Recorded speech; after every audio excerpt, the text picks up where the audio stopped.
At midnight, Margaret's trembling hands packed their lives into one suitcase. Frank clutched his heart pills, both shattered by what they'd overheard, their daughter-in-law plotting their death through neglect.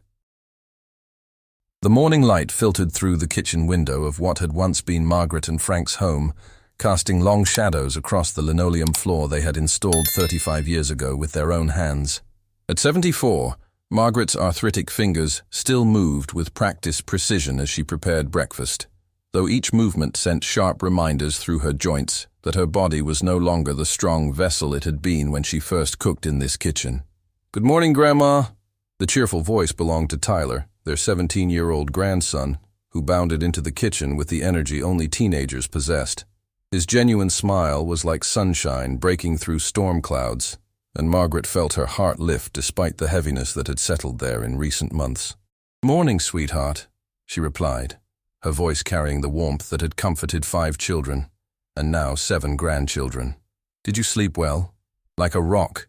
Your lavender tea always works like magic." Tyler grabbed a piece of toast from the plate she had prepared, then noticed her slight wince as she reached for the coffee pot.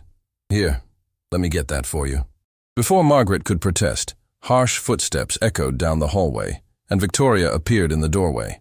At 38, their daughter-in-law carried herself with the sharp elegance of someone who viewed kindness as weakness and every interaction as a potential battle to be won. "Tyler, stop bothering your grandmother." Victoria's voice cut through the morning warmth like ice water. "She has chores to finish before your father gets home from his business trip." Margaret's fingers tightened around the dish towel she was holding. Chores.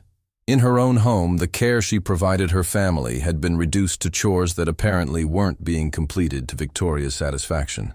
"I'm not bothering her, Mom. I'm helping," Tyler replied, his jaw setting with the stubborn determination that reminded Margaret so much of her son David at that age. Victoria's perfectly manicured eyebrows arched dangerously. "Tyler, you have school in 20 minutes. And Margaret?" She turned her attention to the older woman. "The guest bathroom needs to be cleaned again. I found a water spot on the mirror." Guest bathroom. Margaret's chest tightened. The bathroom that had once been hers and Frank's was now referred to as the guest bathroom, as if they were temporary visitors in the house they had called home for decades. Frank shuffled into the kitchen then, his 76-year-old frame moving slower since his heart attack 6 months ago. The medication made him unsteady, and Margaret watched with practiced concern as he navigated around the kitchen island. "Mornin', son," he said to Tyler, his voice still carrying traces of the strength that had once commanded respect in his construction business. "Morning, Grandpa. Want me to make you some eggs?" "Tyler," Victoria's voice cracked like a whip. "Your grandfather is perfectly capable of making his own breakfast. Stop treating them like invalids." The words hung in the air like poison. Margaret saw Frank's shoulders slump slightly, watched as another piece of his dignity crumbled away. Tyler's face flushed red, but she caught his eye and shook her head slightly. She had learned that defending them only made things worse for everyone. "Actually," Victoria continued, her tone switching to the sickeningly sweet voice she used when she was about to deliver particularly cruel news, "I need to talk to you both about something important." Margaret's heart began to race. Nothing good ever followed that tone. "David and I have been discussing your situation here, and we think it might be time to consider some alternatives that would be better for everyone involved." Frank looked up from his coffee cup, confusion clouding his still sharp eyes. "What kind of alternatives?" Victoria smiled, but it was the smile of a shark circling wounded prey. "Well, you're both getting older, and your needs are becoming more complex. There are wonderful facilities now, places specifically designed for people in your stage of life." The words hit Margaret like a physical blow. "Facilities?" She gripped the edge of the counter to steady herself. "You mean a nursing home?" Frank said quietly. "Senior living communities," Victoria corrected, as if the euphemism made the betrayal more palatable. "Places where you'd have medical care available around the clock, activities with people your own age, professional staff to help with daily tasks." Tyler had gone very still, his piece of toast forgotten in his hand. "Mom, what are you talking about? This is their house." Victoria's mask slipped for just a moment, revealing the cold calculation beneath. "Tyler, this house belongs to your father and me now. Your grandparents are our guests here, and we need to do what's best for their health and safety. Guests? Margaret's voice came out as barely a whisper. Victoria, Frank, and I built this house. We raised our children here. This kitchen, this floor, these walls. We put them here with our own hands. And that was wonderful, Margaret. But that was then. You and Frank are in your 70s now. You need specialized care that David and I simply can't provide while maintaining our own careers and responsibilities. The casual cruelty of it took Margaret's breath away. 45 years of marriage to David, watching him grow from a baby to a man, supporting his dreams, celebrating his successes, all reduced to an inconvenience that interfered with career obligations. Frank's voice, when he spoke, carried a tremor that had nothing to do with his medication. When is David coming home? I'd like to discuss this with my son. Something flickered across Victoria's face. Annoyance, perhaps, or calculation. He's extending his trip by a few days. Important client meetings. But he and I have already talked about this extensively. We're in complete agreement. Margaret noticed how Tyler's hands had clenched into fists, how his young face was struggling to process the adult cruelty he was witnessing. She wanted to protect him from this, wanted to shield him from learning that families could betray each other with such casual efficiency. I need to get ready for school, Tyler mumbled. But as he passed his grandmother, he whispered, I'm sorry, Grandma. This isn't right. After he left, Victoria's demeanor became more businesslike, as if she were discussing a real estate transaction rather than dismantling a family. I've taken the liberty of researching some options, she continued, pulling out her phone and swiping through what appeared to be a list. There are several facilities within reasonable driving distance. Some are quite nice, really. They have game rooms, organized activities, communal dining. Margaret felt the room spinning slightly. Communal dining. She thought of all the family dinners she had prepared in this kitchen, all the birthday cakes baked, all the holiday feasts that had brought the family together around the table that was now apparently too much trouble to maintain. Victoria, Frank said carefully, how long have you and David been planning this? Oh, we've been discussing it for months, ever since your heart episode, really. We realized that you both need more care than we can responsibly provide. Months. They had been planning to dispose of them for months, all while accepting Margaret's cooking, Frank's help with yard work, their contributions to household expenses from their modest Social Security checks. And if we don't agree to this? Margaret asked, though she suspected she already knew the answer. Victoria's smile became razor-sharp. Margaret, I think you'll find that staying here isn't really an option anymore. David and I have already made some decisions about how we want to use our space. The house needs updating, renovating. It's going to be quite disruptive. The message was clear. Leave willingly, or be forced out. After Victoria left for her yoga class, because of course she had yoga class while delivering life-destroying news, Margaret and Frank sat in their kitchen in stunned silence. 45 years, Frank said finally. 45 years I worked to give that boy everything he needed. Paid for his college, helped with his wedding, gave him this house when we could have sold it for our retirement. Margaret reached across the small table and took his weathered hand in hers. He's not the boy we raised, Frank. I don't know who he became, but he's not our David anymore. What are we going to do, Maggie? She looked around the kitchen that held so many memories. David's first steps taken from the sink to the refrigerator, birthday parties, homework help at the table, quiet conversations over morning coffee. All of it was about to be erased, renovated away, as if their lives here had never mattered.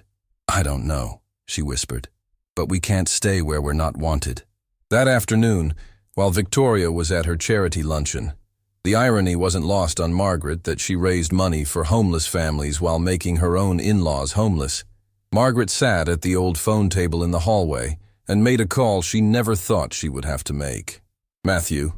Her voice cracked slightly as her younger son answered. It's Mom. We need to talk. The afternoon sun cast long shadows through the living room windows as Margaret clutched the cordless phone with trembling fingers.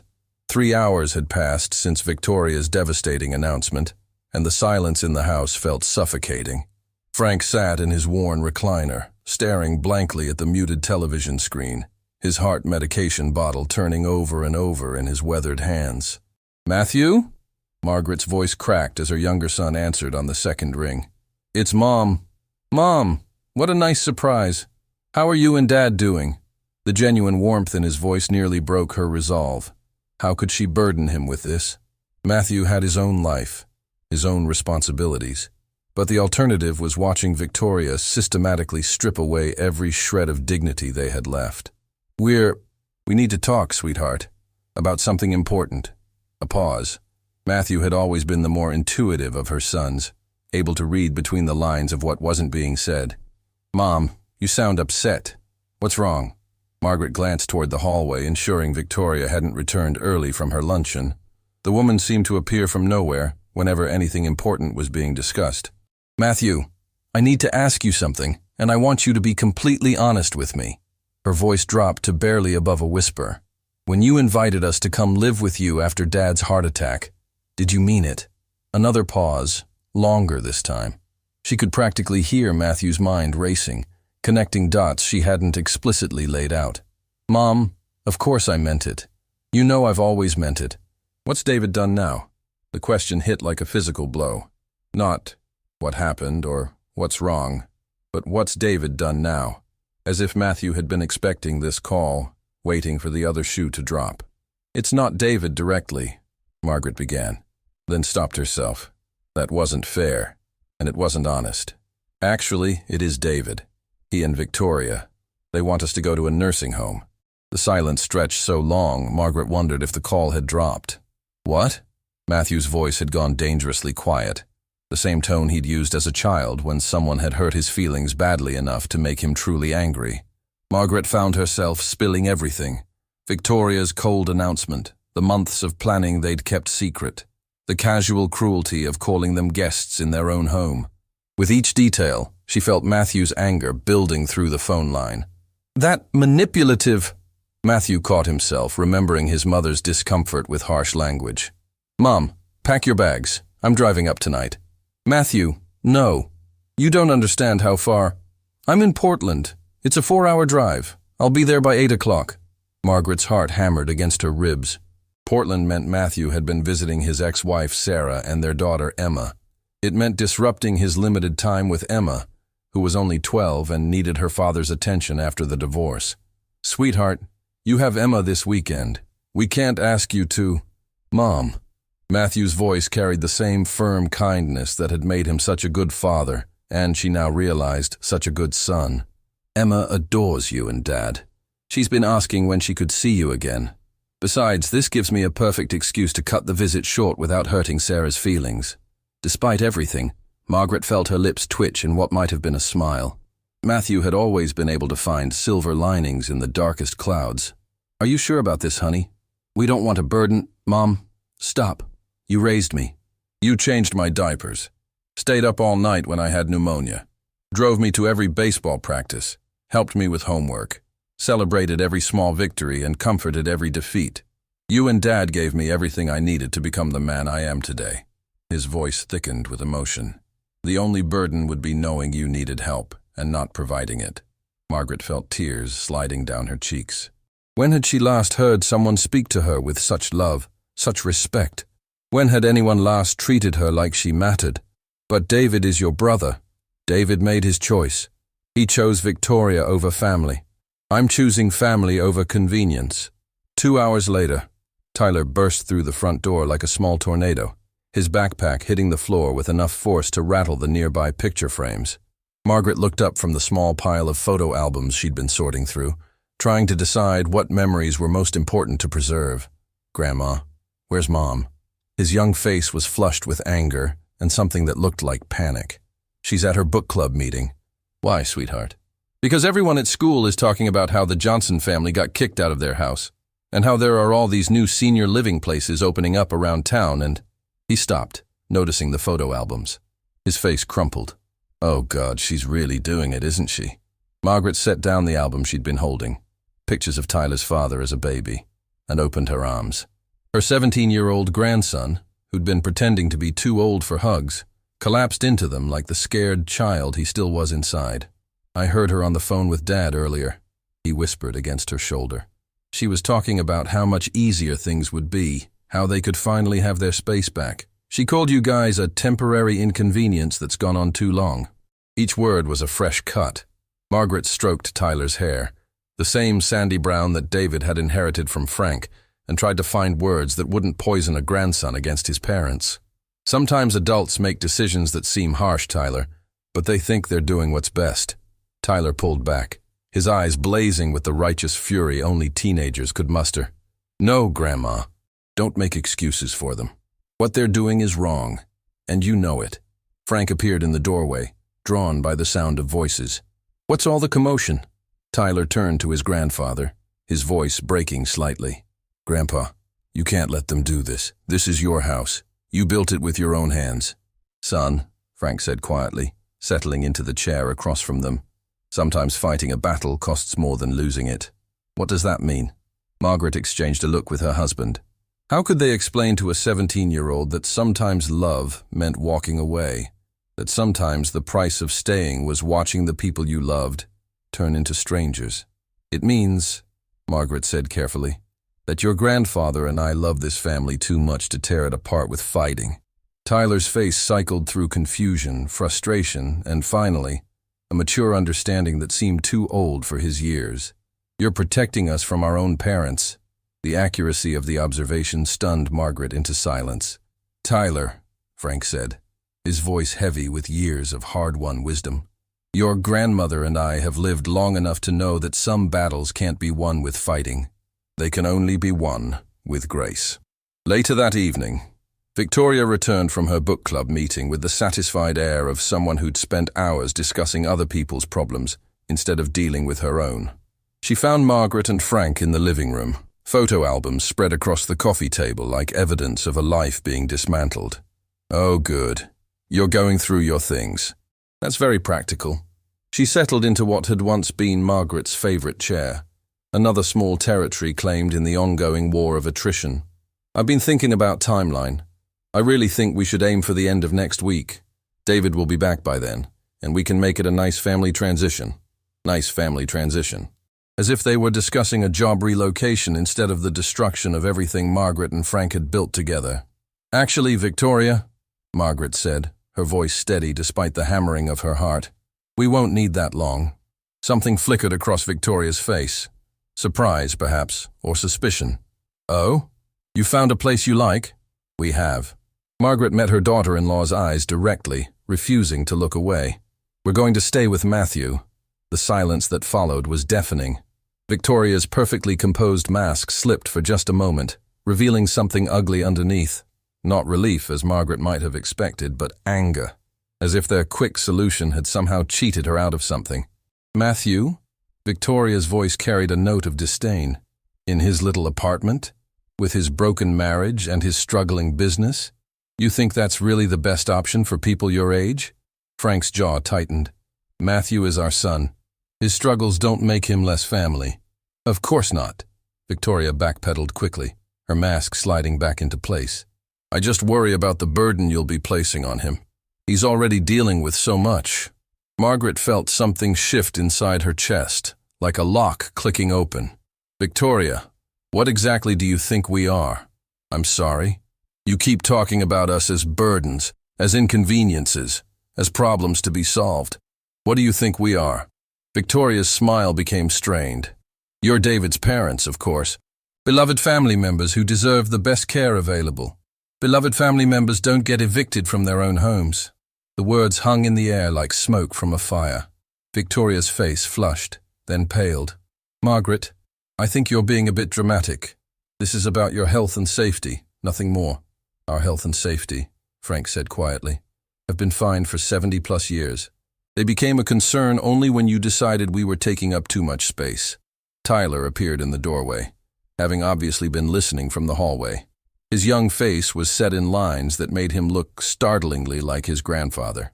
Mom, he said, his voice carefully controlled. Uncle Matthew just called. He's picking up Grandma and Grandpa tomorrow morning. Victoria's composure cracked completely. Tomorrow? That's ridiculous. You can't just... Actually, Margaret stood up, feeling stronger than she had in months. We can. This is America, Victoria. People have the right to choose where they live. For the first time since this nightmare began, Margaret saw real fear flicker across Victoria's face. Perhaps she was beginning to realize that her carefully constructed narrative was about to be exposed to the rest of the family. What am I going to tell David when he gets home? Margaret felt a smile tug at the corner of her mouth. Not a bitter smile, but one touched with genuine pity. Tell him the truth, Victoria. Tell him his parents found a place where they're wanted. The grandfather clock in the hallway chimed 11 times as Margaret folded her wedding dress into the worn suitcase that had traveled with them on their honeymoon 52 years ago. Each item she placed inside felt like a goodbye. The china teacup her mother had given her, Frank's Purple Heart from Vietnam, the baby shoes she'd saved from all 5 children. Frank sat on the edge of their bed, watching her with eyes that held decades of shared sorrow and joy. His hands trembled slightly as he held the framed photograph of their wedding day, both of them so young, so certain that love would conquer everything life threw their way. You sure about that dress, Maggie? His voice carried the gentleness that had sustained their marriage through 5 children, job losses, his heart attack, and now this ultimate betrayal. When will you ever wear it again? Margaret paused, the ivory silk heavy in her arthritic hands. When indeed. But some things weren't about practicality. Some things were about holding on to the person you used to be when the world tried to convince you that person no longer mattered. Maybe never, she admitted, tucking it carefully between layers of tissue paper. But it reminds me that I was once a bride, not just a burden. The words hung between them, carrying the weight of months of accumulated small cruelties. Frank reached across the space that separated them and covered her hand with his own. You've never been a burden, Margaret Elizabeth Morrison.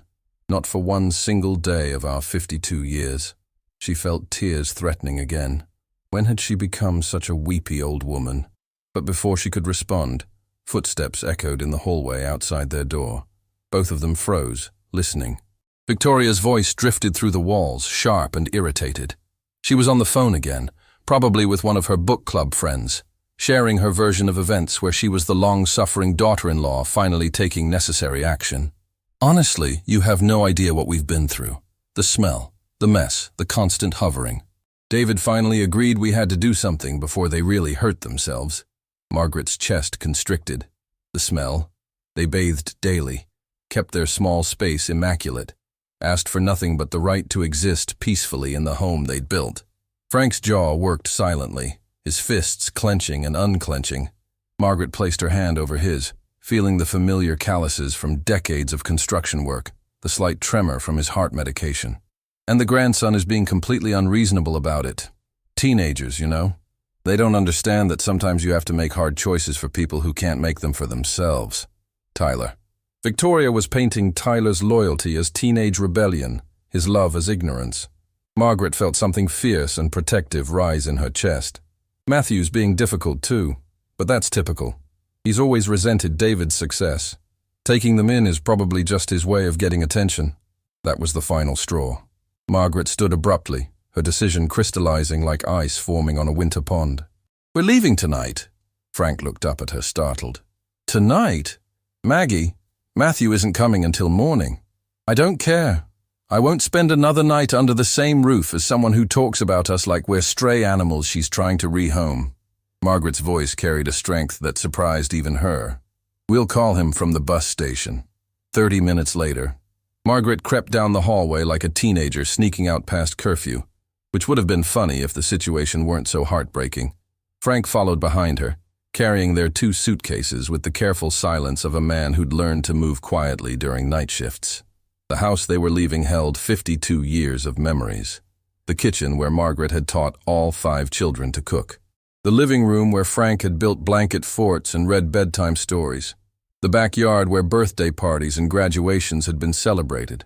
As they reached the front door, Margaret paused, her hand on the knob that Frank had replaced 3 times over the years, as it wore out from the constant traffic of a busy family home. Second thoughts, Frank whispered. She shook her head. Last look. The streetlight outside cast long shadows through the windows, illuminating the framed family photos that lined the mantelpiece. Margaret's eyes found the picture from David's college graduation, all of them standing together, David's arm around his parents, his smile genuine and full of love for the people who'd sacrificed to give him opportunities they'd never had.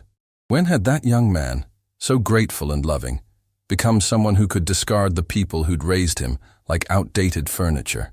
A sound from upstairs made them both freeze. Footsteps, then the creak of a door opening. Margaret's heart hammered against her ribs. If Victoria found them leaving like this, she'd find some way to make it worse, some way to paint them as senile old people who couldn't be trusted to make their own decisions. But the footsteps moved toward the bathroom, not the stairs. They had a few more minutes. Frank opened the door with the careful precision of someone who knew exactly which hinges squeaked and how to avoid them. The night air hit their faces, carrying the scent of the roses Margaret had planted along the walkway 30 years ago. Tyler's voice, barely a whisper, made them both jump. "Grandma? Grandpa?" He emerged from the shadows by the garage, fully dressed despite the late hour. Margaret's heart broke a little more at the sight of him. 17 years old and trying so hard to be the protector his parents should have been. "Tyler, sweetie, what are you doing out here?" "Waiting for you." He moved closer, and in the streetlight she could see he'd been crying. "I knew you wouldn't stay another night after what she said about you." Frank set down the suitcases and pulled his grandson into a fierce hug. "Son, you can't come with us. This is between adults." "I know." Tyler's voice was muffled against his grandfather's shoulder.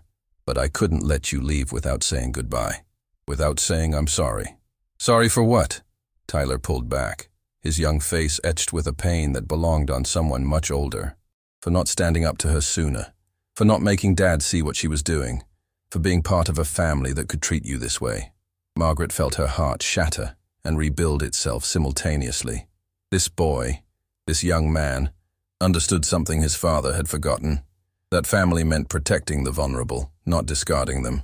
"Tyler," she said, framing his face with her hands the way she had when he was small, "you are not responsible for the choices adults make. You've been the light in our darkness these past months. Will I see you again?" The question carried all the fear of a child who'd watched his world become unreliable, where the adults who were supposed to provide security instead created chaos. "Every weekend if you want," Frank said firmly. "Matthew lives 4 hours away, not 4,000 miles. Tyler nodded, but tears were falling freely now. "It won't be the same." "No," Margaret agreed. "It won't be the same. But honey, sometimes things have to break before they can heal properly." 20 minutes later, at the downtown bus station. The waiting area smelled like industrial disinfectant and broken dreams. Margaret sat on a plastic chair that had seen better decades.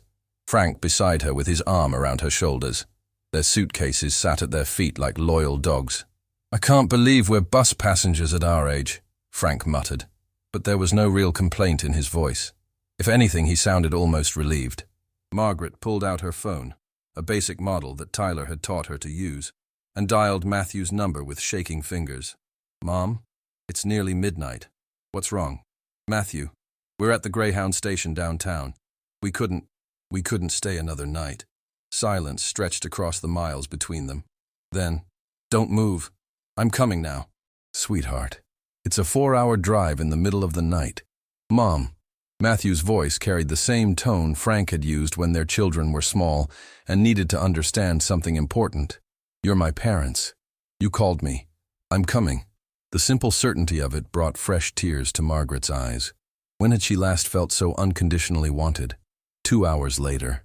Margaret dozed fitfully against Frank's shoulder, waking every few minutes to the sound of buses arriving and departing, carrying people toward whatever new chapters awaited them.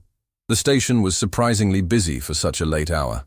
Night shift workers heading home, young people starting adventures, others like them running from situations that had become unbearable. An elderly woman sat across from them, clutching a faded purse and staring at nothing with eyes that held their own story of loss and displacement. Margaret wondered what circumstances had brought her here in the middle of the night, what family drama or personal crisis had led to this plastic chair in this fluorescent-lit limbo. Frank's breathing had settled into the deep rhythm that meant his heart medication was working, that the stress of the evening hadn't triggered another episode. Margaret sent up a silent prayer of gratitude for that small mercy. Her phone buzzed with a text message. "Tyler, made it okay? I love you both." Even now, even after the trauma of watching his family implode, this boy was checking on them. Margaret typed back with fingers that still struggled with the tiny keys. "Safe. Love you more than words. Be good to yourself." The response came immediately, Taking the bus to Uncle Matthew's next weekend. Hope that's okay. Margaret nudged Frank awake to show him the message. Even in his grogginess, his face broke into the first genuine smile she'd seen from him in months. Just after 3 a.m., headlights swept across the station windows, and Margaret's heart leaped as she recognized Matthew's truck. Her younger son burst through the double doors like a man on a mission, his hair disheveled from the drive, his eyes scanning the waiting area until they found his parents. Mum, Dad. He crossed the space between them in 3 long strides and wrapped them both in a hug that smelled like coffee and determination. I'm so sorry it took this long. You came, was all Margaret could manage, but it held everything. Her gratitude, her relief, her overwhelming love for this son who'd driven through the night without hesitation. Of course I came. You're my parents. Matthew pulled back, studying their faces with concern. Are you hurt? Are you sick? Do I need to take you to the hospital? Frank chuckled, the first sound of genuine amusement he'd made in weeks. Son, we're not hurt. We're just homeless. Not anymore, you're not. Matthew gathered their suitcases with one hand and offered Margaret his arm with the other. Come on, let's go home. As they walked toward the exit, Margaret caught sight of their reflection in the station windows. 3 generations bound together by something stronger than convenience, stronger than circumstance. They looked like survivors, and for the first time in months, that's exactly what Margaret felt like. The first rays of dawn painted Matthew's small ranch house in shades of gold and promise as his truck pulled into the gravel driveway. Margaret pressed her face to the passenger window, taking in the sight of the modest home that would become their sanctuary. Flower boxes lined the front porch, overflowing with petunias and marigolds that someone had tended with obvious care. Emma planted those, Matthew said softly, noticing his mother's gaze. She insisted we needed grandparent flowers for when you visited. Margaret's throat tightened. Emma, his 12-year-old daughter, had been preparing for their visits even as Margaret and Frank had been enduring months of feeling unwanted in their own home. Frank stirred in the back seat, his medication making him groggy from the long night. Are we here, son? We're home, Dad. Home. The word settled over Margaret like a warm blanket on a cold morning. When had she last felt at home anywhere? Matthew helped them from the truck, his hands gentle but strong as he supported Frank's unsteady steps. The morning air carried the scent of coffee brewing and bacon frying. Someone was already awake, already preparing for their arrival. The front door opened before they reached it, and Emma burst out like sunshine incarnate. At 12, she was all knees and elbows and wild curly hair that refused to be tamed, but her smile could have powered the entire neighborhood. Grandma, Grandpa! She launched herself into Margaret's arms with the fearless affection only children possessed. Dad drove all night to get you. I made breakfast. Well, I tried to make breakfast. I might have burned the bacon a little bit. Margaret held her granddaughter close, breathing in the scent of strawberry shampoo and childhood innocence. Sweetheart, you didn't have to get up so early. Are you kidding? This is like Christmas morning. Emma pulled back, her eyes sparkling with excitement. I've been waiting forever for you to come live with us. Dad's been so sad since you moved in with Uncle David. He tries to hide it, but I can tell. Matthew's cheeks reddened slightly. Emma, let's get them inside before we share all my emotional state with the neighborhood. Inside the small but welcoming home, Margaret stood in Matthew's living room, taking in the space that would become their world. It wasn't large, probably smaller than the master bedroom they'd left behind, but every corner spoke of love and intention. Bookshelves lined the walls, filled with everything from Emma's middle-grade novels to Matthew's collection of woodworking manuals. Photographs covered every available surface. Emma's school pictures, family vacations, candid shots of grandparents and grandchildren laughing together. I know it's not much, Matthew began, but Frank cut him off. Son, it's everything. Emma grabbed Margaret's hand, tugging her toward the hallway. Come see your room. Dad and I worked on it all last week. We moved his office to the basement so you could have the room with the best morning light. The room was small, but perfect, with twin beds covered in handmade quilts, a dresser that looked like it had been lovingly refinished, and a window that faced east toward the mountains. On the bedside table sat a mason jar filled with wildflowers and a handwritten note in Emma's careful cursive. Welcome home, Grandma and Grandpa. Love, Emma. Margaret sank onto one of the beds, her legs suddenly unable to support her. The contrast was overwhelming. From Victoria's cold calculation to this child's eager love, from feeling like burdens to feeling like treasured guests. "Grandma, are you okay?" Emma's voice carried sudden worry. "Is the room wrong? We can change it. Dad can move his office back upstairs if you need more space." "No, baby." Margaret pulled Emma down beside her, wrapping an arm around her granddaughter's thin shoulders. "The room is perfect. Everything is perfect. I'm just overwhelmed by how good you and your daddy are to us." Emma leaned into her grandmother's embrace. "Dad says family takes care of family, always." 2 hours later, around the breakfast table, Matthew had salvaged Emma's breakfast attempt, producing fluffy pancakes, perfectly crispy bacon, and coffee strong enough to wake the dead. Margaret couldn't remember the last time she'd sat at a table where her presence was celebrated, rather than merely tolerated. "So," Matthew said, refilling Frank's coffee cup, "I took the day off work. Figured we should talk about how this is going to work long term." Margaret felt her stomach clench. Here it comes, she thought. The conditions, the rules, the ways they would need to minimize their impact on his life. "I don't want to be any trouble," she began. But Matthew held up his hand. "Mom, stop. You're not trouble. You're my parents." He leaned forward, his expression serious but warm. "But I want to make sure you're comfortable here. That this feels like your home, not like your guests." Emma nodded enthusiastically.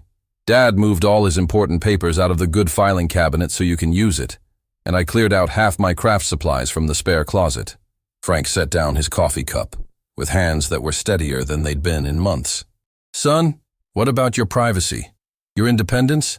You're a single man trying to rebuild his life after a divorce. The last thing you need is elderly parents cramping your style." Matthew was quiet for a long moment, staring into his coffee as if it held answers to life's complicated questions. When he looked up, his eyes were bright with unshed tears. "Dad, do you remember when I was 8 and broke my arm falling out of that old oak tree in our backyard? Of course. Scared your mother half to death.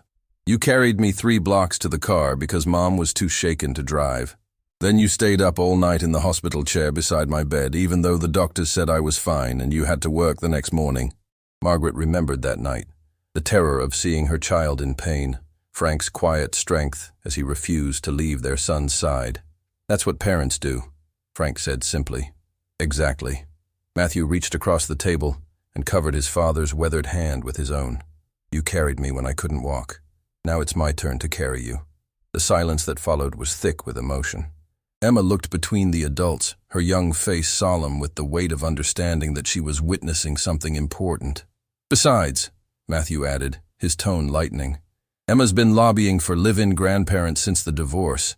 She says all her friends are jealous that she gets to have sleepovers with Grandma and Grandpa. Can we make cookies tonight?" Emma bounced in her chair. "And can Grandpa help me with my math homework? Dad's terrible at math." "I am not terrible at math," Matthew protested. "I'm just creatively challenged when it comes to helping with 6th grade algebra." Frank chuckled, the first sound of genuine amusement Margaret had heard from him in weeks. "I think I can handle 6th grade math, Emma. Been a while since anyone asked me to help with homework." Later that morning, while Emma was at a friend's house, Margaret sat on the front porch swing, watching Matthew and Frank work together to repair a loose board on the porch steps. The sight of her husband feeling useful again, needed again, brought tears to her eyes. Her phone rang, startling her from her peaceful reverie. The caller ID made her stomach drop. Victoria. For a moment, Margaret considered letting it go to voicemail. She wasn't ready for whatever manipulation or guilt trip was coming. But something, maybe curiosity, maybe a need for closure, made her answer. "Hello, Victoria." "Margaret." Victoria's voice carried a strained pleasantness that fooled no one. "I was worried when we couldn't find you this morning. David came home early from his trip and was quite upset to discover you'd left without saying goodbye." Margaret felt a familiar anger rise in her chest. "We left the way we were living, Victoria. Quietly and without bothering anyone." "That's not fair, Margaret. We were trying to help you. By forcing us into a nursing home against our will." A pause. In the background, Margaret could hear David's voice, though she couldn't make out the words. Victoria was probably on speakerphone, performing this conversation for her husband's benefit. "We wanted what was best for your health and safety." Margaret watched Frank hand Matthew a screwdriver. watched her son accept the tool with the respect of someone who remembered learning from a master. Victoria, what's best for our health and safety is feeling wanted somewhere, feeling useful, feeling loved. Of course you're loved. You're family. No, Margaret said quietly. We're not. Family doesn't evict family. Family doesn't plot behind closed doors about how to dispose of inconvenient relatives. Family doesn't refer to their elders as burdens. Another pause, longer this time. When Victoria spoke again, her voice had lost its artificial sweetness and turned sharp with frustration. Fine. If this is what you want, Margaret, then I suppose there's nothing more to say. But don't come crying to us when Matthew gets tired of taking care of you. The words were meant to wound, and they did. But they also revealed something Margaret hadn't fully understood until this moment. Victoria was afraid. Afraid that Margaret and Frank would find happiness elsewhere, that their contentment would expose the cruelty of what she'd tried to do. Victoria, Margaret said, her voice steady despite the hammering of her heart. I hope someday you understand what you've lost. Not just David's parents, but the chance to be the kind of person who builds family instead of destroying it. She ended the call before Victoria could respond. That afternoon, Tyler arrived unannounced, having skipped his last class to drive the 4 hours to Matthew's house. Margaret found him standing uncertainly by the mailbox, his face a mixture of relief at seeing his grandparents safe and anguish at the circumstances that had brought them here. Tyler! Emma spotted him first, racing across the yard to throw her arms around her older cousin. You came! Grandma and Grandpa are living here now, isn't it the best? Tyler hugged Emma back, but his eyes were on Margaret and Frank as they emerged from the house. In daylight, he looked younger than his 17 years, like a child who'd been asked to carry too much weight. Grandma, Grandpa, he said, his voice breaking slightly. I'm sorry. I'm so sorry about everything. Frank enveloped his grandson in a hug that spoke of forgiveness and understanding. Son, you have nothing to apologize for. You were the bright spot in our darkest time. But I should have done more. I should have stood up to her, made Dad see— Tyler, Margaret interrupted gently, you're 17 years old. It's not your job to fix adult problems or manage family relationships. The fact that you tried, that you cared, means everything to us. Matthew appeared from the garage, wiping his hands on a shop rag. Tyler, good to see you, buddy. How did you get here? I drove. I know I was supposed to wait until the weekend, but I couldn't. I had to make sure they were really okay. Margaret saw Matthew and Frank exchange a look of understanding. Both men remembered being 17, remembered the helplessness of watching adults make choices that seemed wrong and cruel. Well, you're here now, Matthew said practically. Stay for dinner. I'm making spaghetti and Emma always makes too much salad. As they walked toward the house together, 3 generations bonded by love rather than obligation, Margaret felt something she hadn't experienced in months. Peace. That evening, around the dinner table, the small dining room was crowded with 5 people, but it was a good kind of crowded, the kind that spoke of abundance rather than scarcity. Emma had indeed made too much salad. Matthew's spaghetti was perfectly al dente, and Frank had contributed garlic bread that reminded everyone why he'd been the family's designated holiday cook for decades. So, Tyler said, twirling spaghetti on his fork with the careful concentration of someone trying to appear more adult than he felt. What happens now? With Dad and Mom, I mean. Matthew glanced at his parents, reading the weariness in their faces. This was still too raw, too fresh for easy answers. What happens now, Frank said carefully, is that we focus on the family that wants to be together. Your dad and mom will have to work out their own path forward. Will you forgive them? The question came from Emma, whose 12-year-old sense of justice was still forming, still trying to understand how people who were supposed to love each other could cause such pain. Margaret reached across the table and squeezed Emma's hand. Forgiveness isn't something that happens all at once, sweetheart. It's something you choose to work toward, day by day, especially when someone you love has hurt you badly. But they were really mean to you. Yes, they were. And that was wrong. But holding on to anger only hurts the person carrying it. Tyler looked up from his plate. Does that mean you're not angry anymore? Margaret considered the question honestly. I'm still angry, Tyler. I'm angry that we had to leave our home.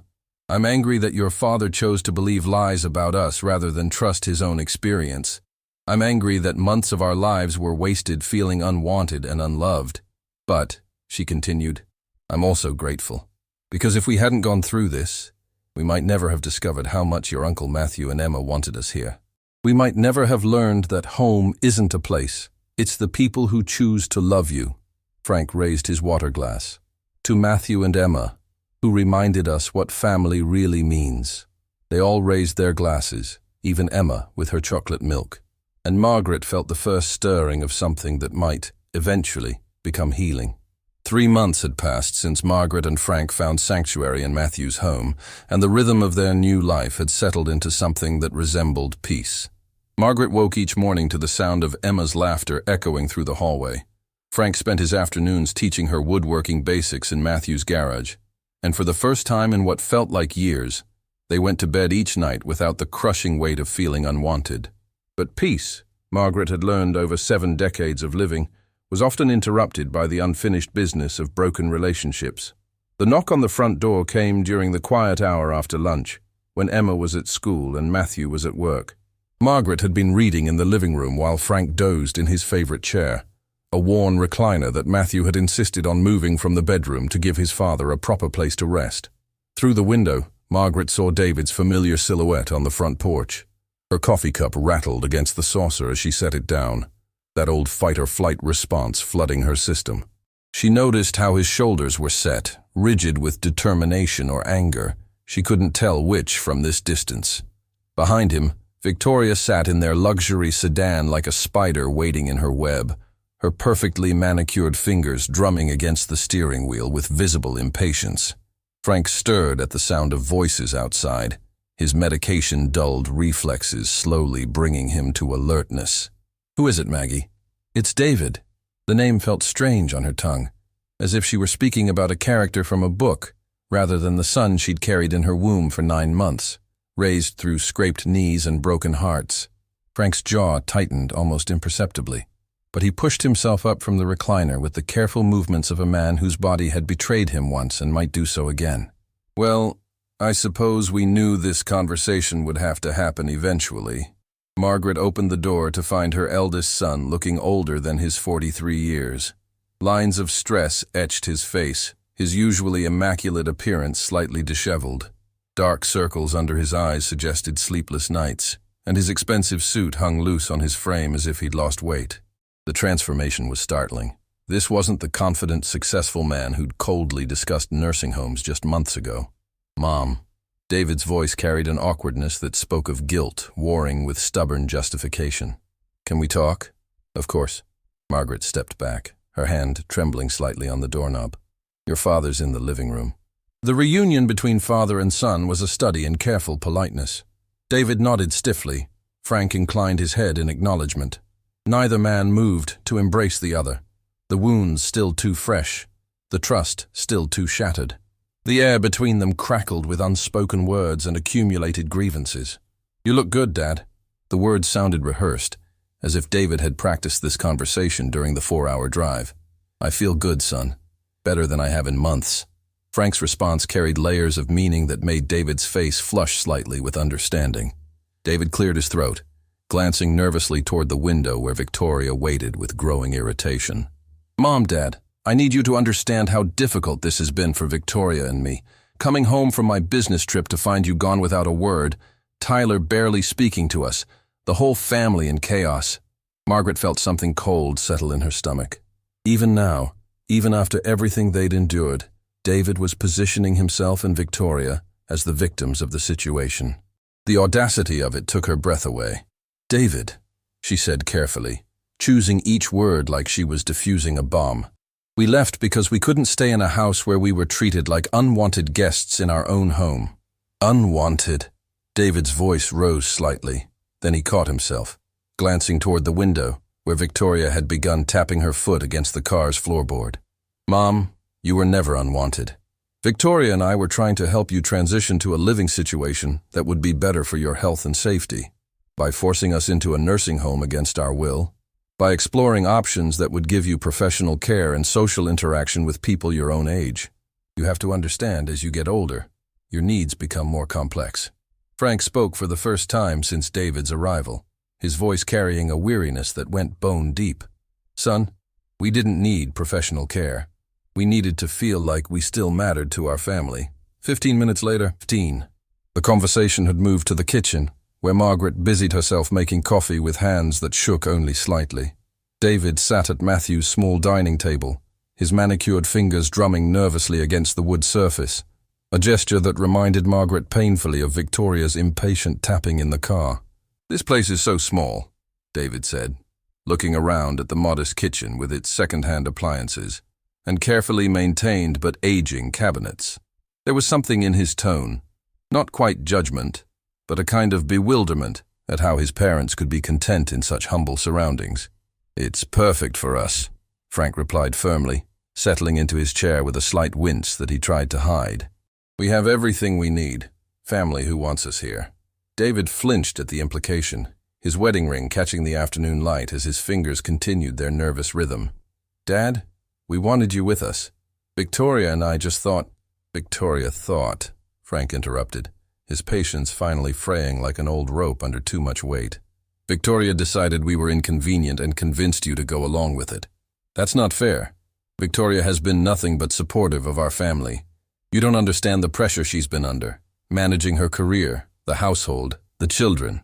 Margaret nearly dropped the coffee pot, the ceramic clinking against the counter hard enough to make both men look up. She turned to face her son, studying his face for any sign that he truly believed what he'd just said. "David, Victoria called us burdens. She complained about every morsel of food we ate, every minute of electricity we used, every breath we took in what used to be our own home. She was stressed. You have to understand, managing a household with elderly family members requires adjustments, compromises. She was cruel." The words came out more forcefully than Margaret had intended, surprising all three of them with their raw honesty. "And you let her be cruel because it was easier than standing up to your wife." David's face darkened, his hands clenching into fists on the table. "Don't talk about my wife that way." "Then don't let your wife talk about your parents the way she did." The standoff stretched between them, 43 years of love and disappointment crystallizing into this moment of absolute honesty. The grandfather clock in Matthew's hallway ticked loudly in the silence, each second marking the growing distance between them. Frank cleared his throat, breaking the tension like glass shattering. "Son, why are you here? What do you want from us?" David looked down at his hands, those soft fingers that had never known the calluses and cuts that came from building a life with your bare hands. When he looked up, there was something desperate in his eyes that made Margaret's chest tighten with unwanted sympathy. "I want you to come home." The words fell into the silence like stones dropped in still water, sending ripples of shock through the small kitchen. "Home?"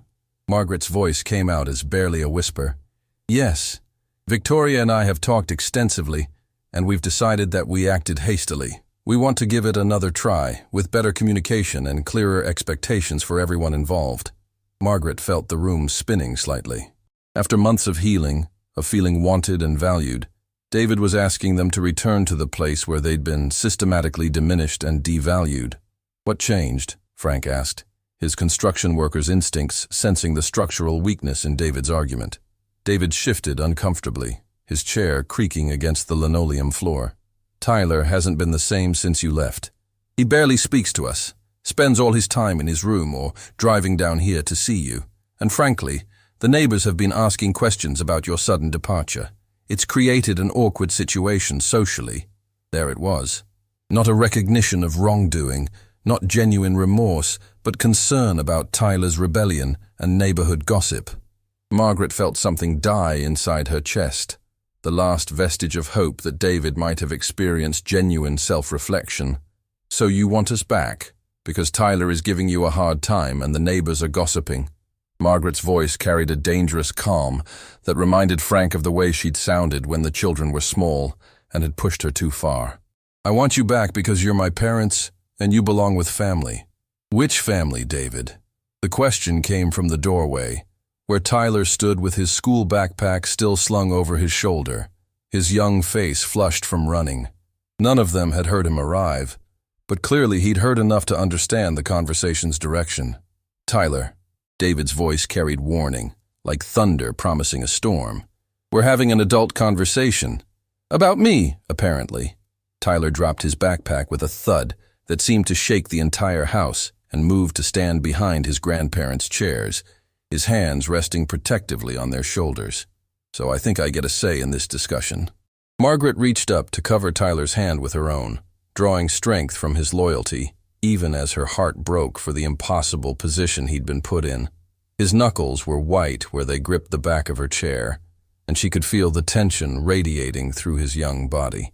"Son," David began, but Tyler cut him off with the fearless honesty only teenagers possessed. "Dad, do you know what Grandma and Grandpa were like when they lived with us?" "Tyler, they were scared. All the time.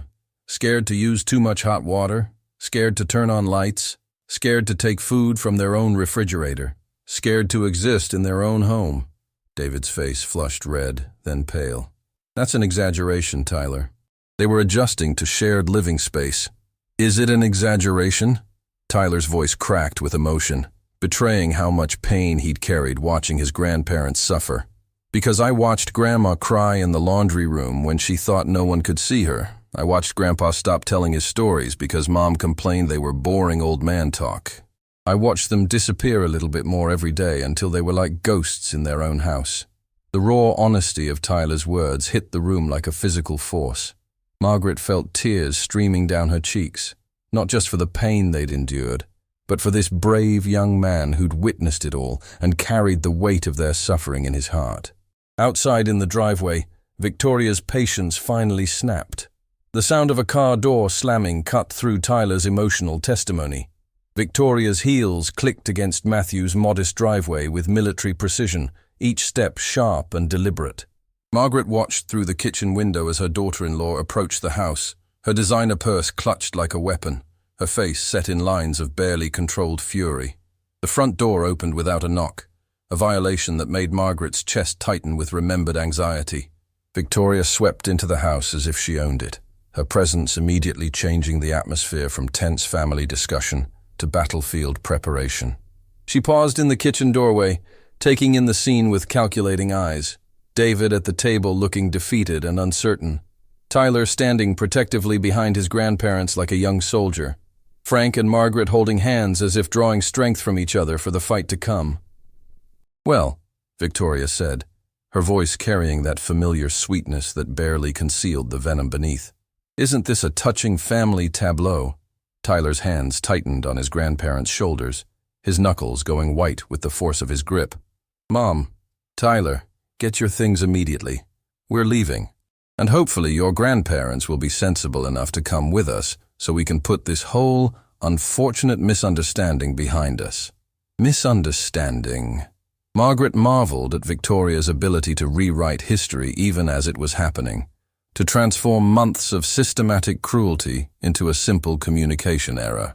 "It wasn't a misunderstanding, Victoria," Margaret said quietly, surprised by the steadiness of her own voice despite the trembling in her hands. "It was months of systematic cruelty disguised as concern for our well-being." Victoria's mask slipped for just a moment, revealing the flash of genuine anger beneath her practiced composure. Her perfectly made-up face contorted slightly before she regained control, but not before everyone in the room saw the real Victoria underneath. Cruelty. Victoria's laugh was sharp and brittle. "Margaret, I opened my home to you. I rearranged my entire life to accommodate your increasing needs. I think a little gratitude might be more appropriate than these melodramatic accusations." "Opened your home?" Frank's voice carried a dangerous quiet that reminded Margaret of the way he'd sounded when contractors tried to cheat them decades ago. "Victoria, that was our home. We built it with our own hands, paid for it with 40 years of hard work, and gave it to David as a wedding gift. That was your choice, and frankly, a rather manipulative one designed to maintain control over your adult son's life." The accusation hung in the air like poison gas. Margaret felt Frank's entire body tense beside her, saw David's face go white with shock at his wife's casual cruelty. Victoria's composure was cracking now, her voice becoming shriller. "I did everything humanly possible to help you adjust to the changes that come with aging. If you were too stubborn to accept that help gracefully, that's hardly my responsibility." "Help?" Tyler's voice rose with teenage fury, his whole body trembling with righteous anger. You called them burdens. You talked about them like they were broken appliances you needed to get rid of. Tyler! David's voice cracked like a whip, but it was too late. The dam had broken. No, Dad, don't you dare silence me. I watched these two incredible people who raised you being treated like garbage in their own home. You want to know what's cruel? Making people feel ashamed of existing? Tyler turned to face his parents directly, tears streaming, but his voice strong. You made Grandma cry. You made Grandpa stop being himself. You took away their dignity piece by piece until they had to run away in the middle of the night, just to feel human again. Margaret stood slowly, her arthritic joints protesting, and pulled Tyler into her arms. You don't have to fight our battles, Tyler.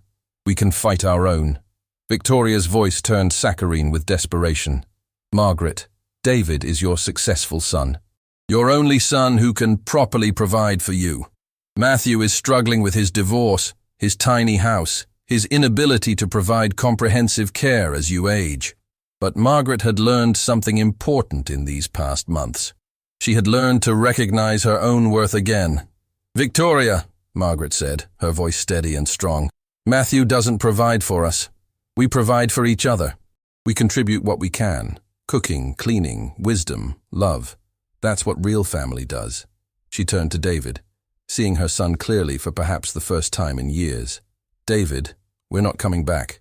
Not today, not ever. Because we finally remember what it feels like to be loved instead of tolerated. The silence that followed was absolute. 2 weeks later, Tyler's car pulled into the driveway on a Sunday afternoon, but today, he wasn't alone. Margaret looked up from the flower garden she'd been tending with Emma and felt her heart stop. David got out of the passenger seat slowly, hesitantly, like a man approaching something he wasn't sure would welcome him. His face was thinner, marked by what looked like weeks of sleepless nights and difficult self-reflection. The expensive clothes were gone, replaced by simple jeans and a flannel shirt that reminded Margaret painfully of the boy he'd once been. Mom, Dad, David began when they reached the porch, his voice rough with emotion. I know I don't have the right to be here. I know I forfeited that right when I chose convenience over loyalty. Margaret remained silent, letting her son find his own words. I've spent the last 2 weeks thinking about what Tyler said, about what you said, about who I've become. I realized that somewhere along the way, I stopped being your son and became Victoria's husband. I let her convince me that love meant making hard choices for people instead of making choices with them. Tears began flowing down his face. I can't undo what happened. I can't give you back those months of feeling unwanted. I can't take back the nursing home threat or the cruel words, but I can tell you that I'm sorry. Sorrier than I've ever been about anything in my life. Margaret studied her son's face, looking for manipulation but finding only genuine remorse and desperate hope for redemption. David, she said quietly, do you remember what I used to tell you when you were little and had done something wrong? You'd say that mistakes don't define us, but what we choose to do after we make them does. That's right. What are you going to do now? Try to become the man you and Dad raised me to be. Even if it's too late for us, I'm going to try to be better. Margaret saw no calculation in his face, only broken humility. David, it's never too late to come home. Not to our house, but to our hearts. The door was always open. You just forgot where to find it. She opened her arms, and David collapsed into them, sobbing like the frightened child he'd become. 6 months later, Margaret woke on her 75th birthday to laughter echoing through Matthew's house. The reconciliation hadn't been instant. Trust took time to rebuild. Victoria had filed for divorce, unable to accept that David chose his parents over her ultimatums. David had let her go, finally understanding the difference between love and control. As her family gathered around the breakfast table, Matthew steady and generous, Emma bright with love, Tyler wise beyond his years, Frank weathered but strengthened, and David humble and grateful, Margaret felt complete belonging. You know what I learned this year? She said as Matthew served her flower-shaped pancakes. What's that, Mom? I learned that home isn't a place you go back to. Home is what you carry with you, and what carries you. It's the people who choose to love you not because they have to, but because they want to. It's knowing that somewhere in this world, There are people who would drive through the night to rescue you, who would give up their privacy to give you sanctuary. She looked around at her family, the ones who had chosen love over convenience. And I learned that it's never too late to find your way home, as long as there are people willing to leave the light on for you. Frank raised his coffee cup. To Margaret, who taught us all that love isn't about deserving it. It's about choosing to give it, even when it's hard. Sometimes, Margaret realized, life's greatest gift wasn't avoiding pain, but learning you were strong enough to survive it, wise enough to learn from it, and brave enough to love again after it tried to break you. And sometimes, the most beautiful words in any language were simply, "Welcome home."